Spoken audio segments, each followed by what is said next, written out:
rumah ibu apa? Hasidah ada nggak? Yang nggak ada fisiknya, jogrogannya, badannya nggak ada. Tapi ruhnya, jiwanya ada nggak?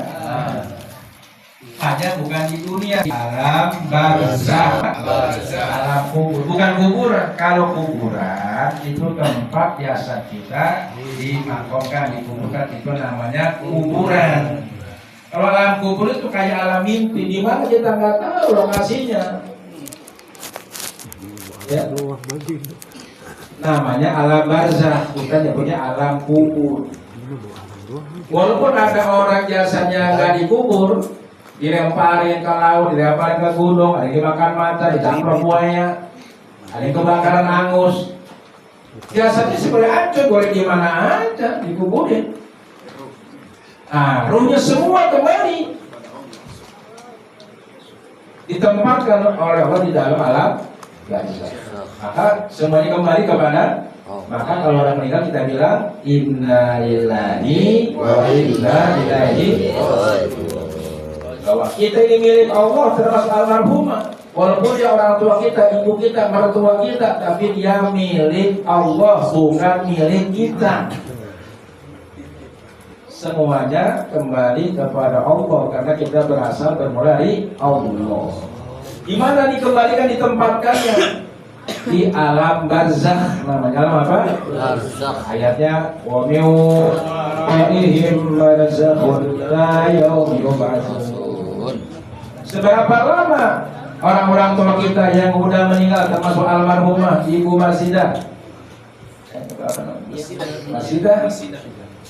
Dari hari ini, dari kemarin tuh waktu beliau meninggal sampai hari kiamat nanti ada di alam barzakh. Alam barzakh itu hanya ada dua situasinya, kondisinya. Ada yang raudhah min riyadil jinan, ada hufrah min hufarin. Di tempat-tempat yang nyaman, bersih, indah, terang. Ya. Namanya raudhah min riyadil jinan. Semoga almarhum ditempatkan dijadikan kuburnya raudhah min riyadil yang ditempatkan di tempat yang gelap, petang sendiri, menyeramkan, dingin, sepi, sunyi, ya. Nah, inilah perlunya doa. Karena hubungan orang yang ada dalam barzakh secara kita masih ada hubungan. Nih, contohnya. Pernah nggak ngimpi? Halo? Pernah nggak ngimpi? Ngimpi kadang-kadang ketemu orang yang sudah almarhum kan? Atau almarhum kan? Itu yang ketemu siapanya? Kan badan kita gede-gede, tuh mata kita merem, hati kita melonjor. Kok kita ketemu? Nah itu roh kita.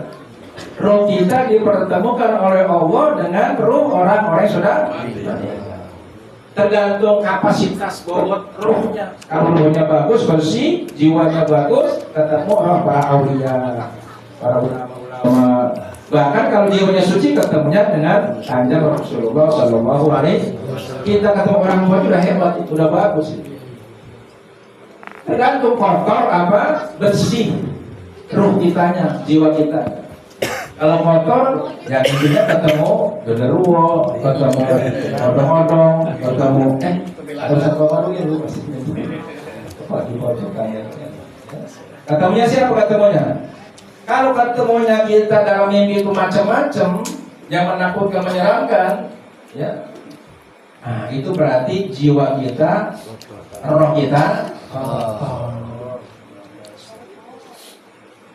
supaya bersih bagaimana? Nah, dibersihkan dengan zikir, dengan baca banyak Al-Quran, rajin sholat, rajin ibadah, ya, insya Allah. Kalau pengen ketemu Nabi, baca salawat di bulan Maulid. Kalau perlu sehari 1000, 10.000, insya Allah. Ya lihat-lihat sorbannya itu lumayan. Ngelihat terumpahnya saja, alhamdulillah. Apalagi ngelihat wajahnya, insya Allah. Kalau kita pengen kangen kayak apa sih wajah Nabi, apa sama dengan wajah Ustaz Wadul gitu? Ya ganteng. Wah, bagus. Anta syamsun, anta badrun, anta nurun, fauqa nuri. Ya kan, bak matahari. Ada yang ngelihat wajah Rasul kayak matahari, ada yang ngelihat wajah Rasulullah kayak bulan, ada yang ngelihat wajah Rasulullah kayak cahaya. Tergantung kebersihan hati kita masing-masing, termasuk hati saya. Kalau hati saya kotor, ya saya nggak ngelihat, gelap petang. Gitu. Nah, ketiga terakhir. Rasulullah SAW saya kutip dari kitab Min Hadis Shalihin yang disusun oleh Dr. Izzuddin Balik, riwayat hadis Imam Dailami. Beliau menyatakan Rasulullah mal mayitu fi qabrihi illa shibhul wariqil mutakawis. Sepotong-sepotong baca hadisnya. Mayit itu digambarkan oleh Rasulullah ketika sudah mati. Mayit itu artinya orang yang sudah apa? Ini siapa namanya? Ustaz Samsudin. Ini namanya siapa? Ini namanya siapa? Ustaz Buje. Disebut Ustaz Buje kalau masih hidup, matanya masih larak milik. Kalau udah mati disebutnya mayit dan ada alias bangkai, termasuk saya. Calon bangkai semua ini. Selamat abang kenangan deh. Nah, ketika orang itu jadi mayit alias jasadnya udah mati, ruhnya keluar di alam barzah, di alam kubur, seperti apa sih situasi kondisinya? Kata Rasul, syibuhul wariqil mutabas, mirip seperti orang tenggelam yang hanyut yang sedang minta pertolongan. Kayak orang hanyut, kayak orang kecewa, kayak orang terbawa arus. Tolong, gitu. Bukan lontong-lontong, lontong-lontong. Nah, artinya membutuhkan tolong. Pak, jangankan kita dalam kubur, kita kepila saja, kepila. Mau nginep itu, tiba-tiba kita datang duluan sendiri-diri, pelanga, pelongong, sepi, serem. Apalagi di alam yang belum pernah kita sendiri aja di rumah udah kadang-kadang iseng banget ini sendiri. Kalau lampu mati, kalau mati itu baru di rumah, di dunia udah kita puluhan tahun tinggal di rumah. Apalagi di kuburan. Jadi mereka lagi menggapai-gapai, teriak-teriak, hanya kuping kita nggak dengar. Walakin lata surut tadi nggak lihat, nggak dengar, nggak merasa, nggak bisa merasakan. Padahal mereka teriak-teriak. Hasbi Allah, tolongin gua, ngapa Hasbi Allah? Gua iseng banget sendiri di sini, dingin, nggak ada temennya ya Allah. Siapa nih anaknya namanya? Anaknya siapa? Pipi. Iya, Pipi. Semua disebut anaknya semua. Kalau ibarat orang tua kita, ulannya Pendi, lu kemana aja Pendi? Gua sendiri ini, tega, lu ngirim-ngirim gitu.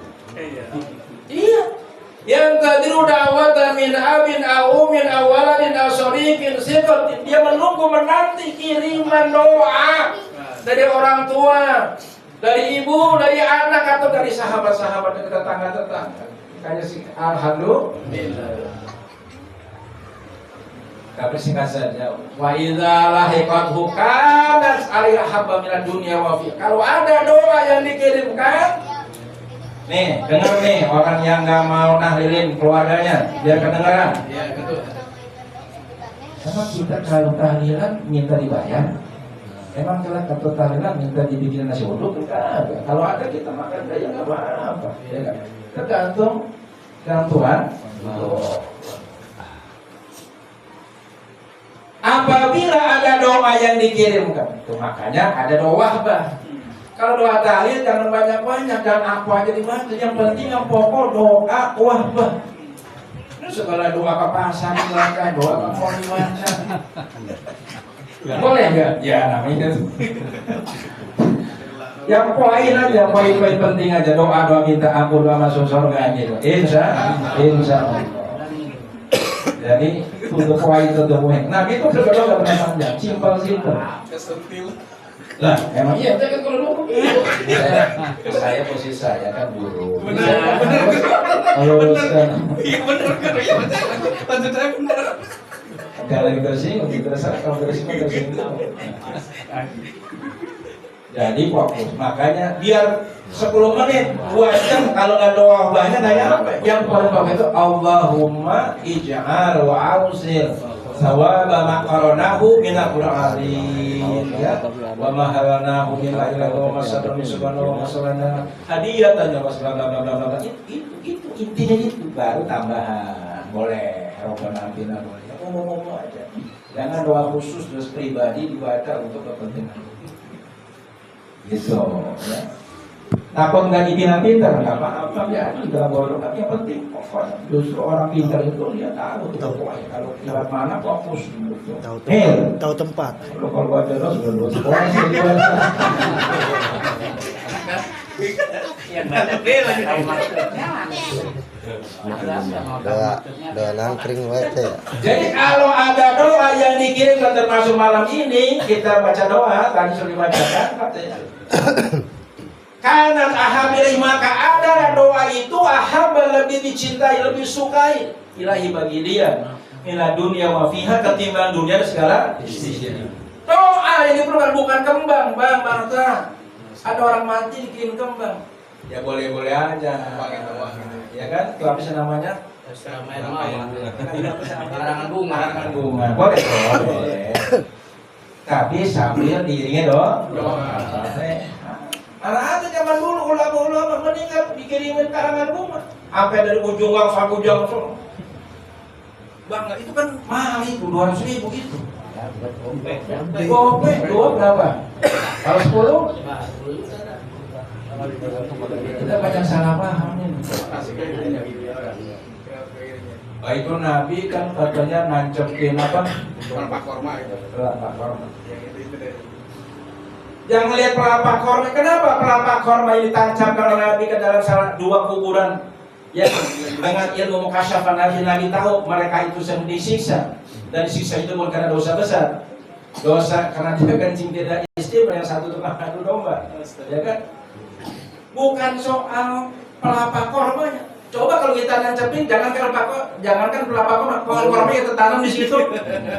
Gak bakalan, kenapa? Energi la ilaha illallah itu tersalurkan dari batin Rasulullah, dari ruh ya Rasulullah ke tangan beliau langsung menyalur ke batang pohon korma, lalu menembus alam barzakh. Nah, jadilah dia perlindungan kepada Imai. Karena itu la ilaha illallah hisni faman dakhala hisni minal azab. Jadi kekuatan energi tauhidnya itu. Walaupun kita kasih bunga 2 kintal, kalau yang ngasih nggak ada imannya, ya nggak ngaruh. Nggak apa? Nggak ngepek. Paham ya? Jadi besok mendingan duitnya dikasih buat yang punya rumah aja buat beli makanan. Iya. Kembang. Tradisi tapi kalau nggak sejalan dengan syariat kita luruskan kayak sekarang di fenomena persiapan orang mati beli tanah kuburan misalnya 70 juta. Bukan itu yang dimaksud oleh Rasulullah. Persiapan mati itu perbanyak kalimat la ilaha illallah. Perbuatan amal soleh kita bukan kubur. Enak banget orang kaya tuh. Apa dijamin tuh kalau dikuburan di sana tuh di Kerawang masuk surga? Dijamin? Udah mati mau dibuang gitu. Ini kan bangke, ini mah bangke dikubur di mana kek? Yang penting amal kita. Amal. Faman kana yarju bihi fal ya'mal amalan shalihan wa la yusyrik bi ibadati rabbih ahada. Ngadepin mati itu 2 kita berteman. 1 beramal soleh, banyakin amal soleh, perbuatan baik bukan amal salah. Kedua jangan syirik. Tauhidnya la ilaha illallah benar-benar mulus, benar-benar murni, ikhlas. Itu persiapan mati mah. Mau dikubur di mana? Saya enggak pesan-pesan sama keluarga. Lu mau kanyutin kan, mau yang terserah. Yang penting amal soleh kita baik. Iman kita tidak ada kesyirikan. Itu syaratnya. Emang apa coba? Nggak ada. Paman kali di kolbihi, sedangkan dia membeli kapling di Al-Iman yang harganya 27 juta. Ya kali yang mampu, kalau kita nggak mampu. Gimana? 3 juta kemahalan. Sebenarnya, ini nih saya singgung sedikit ya. Kewajiban kita tuh nyiapin kuburan, nyiapin apa namanya baju mandi. Kewajiban yang itu. Kalau mau tuh yayasan beli tanah 10 hektar gratis tuh. Betul. Gratis nih. Bagus. Kalau diperjual belikan, Bisnis. saya kurang sependapat ya saya ya, pribadi saya terserah. Jadi itu. Jadi bapak-bapak nih jangan usah kecewa kalau nanti kita dikuburin pojokan.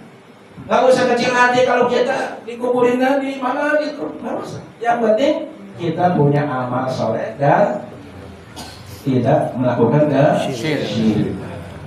Terserah yang itu, terserah keluarga kita. Kalau dia nggak malu, kita nyobain aja nih terserah. Jangan pakai pesan-pesan ini, pesan itu nomor sekaya. Ya. Tapi kalau gua mati turun terawang ya. Di sana yang 1 miliar. Jamin. Akhir wa inna hadiyatal ahya wa inna allaha yudkhilu alal kubur min du'ail ahya ka amsalin jibar. Allah memasukkan, mengirimkan doa-doa terhadap ahli kubur dari doa yang hidup kayak kita nih. Doa itu dikirimkan langsung ditransfer kemana? Ke alam kubur almarhum dan keluarga-keluarga yang lain yang disebutkan tadi. Amsal jiwa gede, besar, terang, beneran. Kayak gini, terang, ya Allah terang, dingin. Tapi nanti lama-lama ngeyep. Apa ngeyep gitu? Satu mana? Redup.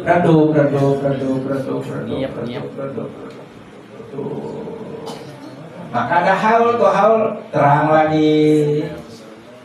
Makanya paling nggak kan 7 hari atau 3 atau 7 hari itu supaya, karena pertama itu kaget, bukan kaget apa sih, wahsyah itu mengerikan, menakutkan, ya, gelisah.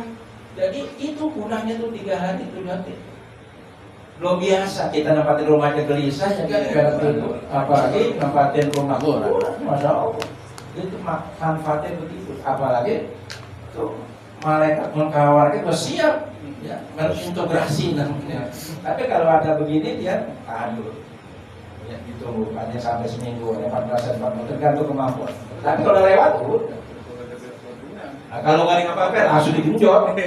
Begitu melangkah 3 hari, kalau nggak ditahlil, nggak ditalkinin, langsung digenjot. Nggak jadi cari.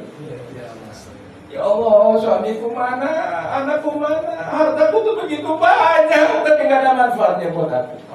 Nggak jadi dia. Tapi nggak kedengaran nama kita. Jadi makanya kalau orang sholat tuh enak baca Fatihah terang lagi orang tua kita kemudiannya ya waktu baca Fatihah terang terus selama-lamanya terang. Nah kalau yang timbang setahun sekali itu pun kadang-kadang ingat, kadang-kadang kagak, ya petang biasa kelar. Nangis mereka kan dalam satu riwayat hari Jumat itu keluar dia menjadi keluarga dia. Kalau pada ngaji dia kalau nggak dia bersumut-sumut ya Allah. Nah setelah itu menutup terakhir wa inna hadiyatal ahya wal amwat al istighfar wa shadaqatu alaihi. Hadiah tadi itu hadiah. Kado terbaik buat yang hidup terhadap yang mati apa? Doa istighfar. Makanya tuh sebelum tahiyat astagfirullahaladzim li walaha kalau perempuan, kalau laki-laki walahu, kalau banyak walahum, kalau sedikit, kalau banyak perempuan walahunna. Tapi walaha sudah cukup, walahum sudah cukup. Terus ditambah lagi oleh mungkin wal bismil alamin humal baru abdul dzikri fa'ala annahu la ilaha illa seterusnya. Jadi awal dengan istighfar, minta ampun, dapet. Dan wasodaqah tu alaihi, dan sodaqah ini niatnya sodaqah bukan pesta. Nih Pak Haskell niatnya ini apa Pak Haskell? Niat ngeluarin makanan ini sodaqah, ini yang nyampe ini pahalanya bukan kuehnya, nilainya, nilai sodaqahnya itu. Maka kalau gila begini semakin kita makan banyak semakin gede pahalanya. Kalau perlu habisin. Asal jangan pilihnya dimakan. Apalagi mau pulang udah. Ya, jadi dua tuh istighfar, sebelum istighfar ya baca Quran dulu, baca Yasin dulu kan gitu ya. Intinya istighfar dan doa serta saudara. Nah itulah. Ya, itu hadis Rasulullah Shallallahu Alaihi Wasallam dan kemudian dipraktekkan di masyarakat ya, dicontoh dari para ulama-ulama. Oh zaman Nabi ya Nabi nggak perlu begini, Nabi nggak perlu bikin begini. Amalnya udah melimpah ruah. Nah yang perlu kan kita, ya kan bikin maulid, bikin seperti itu. Ya. Maka mudah-mudahan jangan ragu kita di kampung ini kalau yang meninggal bikin. Kalau nggak mau di musola bikin yang tahlilan 3 hari. Ya. Gitu. Kalau nggak punya apa-apa bilang sama Ustaz Samsudin, kalau kasih saya di musola, insya Allah ya dilaksanakan. Insya Allah. Barangkali itu nggak mampu sama sekali, nggak ada apa-apanya. Ayo kita tanya tadi di musola tahlilan. Ya. Ayo kita tahlilan untuk pulang, karena meninggal tadi pulang. Al-Fatihah. Gitu. Insya Allah. Jadi kita mulai tradisikan kalau yang meninggal, ya kita lihat di musola ya sebentar rasa apa gitu supaya bentuk rasa kepedulian kita terhadap sesama lebih-lebih orang yang sedang mengalami musik. Ya, terima kasih. Assalamualaikum warahmatullahi wabarakatuh. Wabarakatuh. Fatihah. Alhamdulillah Bismillahirrahmanirrahim. Alhamdulillahirabbil alamin. Ar-Rahman Malik yaumiddin. Iyyaka na'budu wa iyyaka nasta'in. Ihdinas siratal mustaqim. Siratal ladzina an'amta 'alaihim.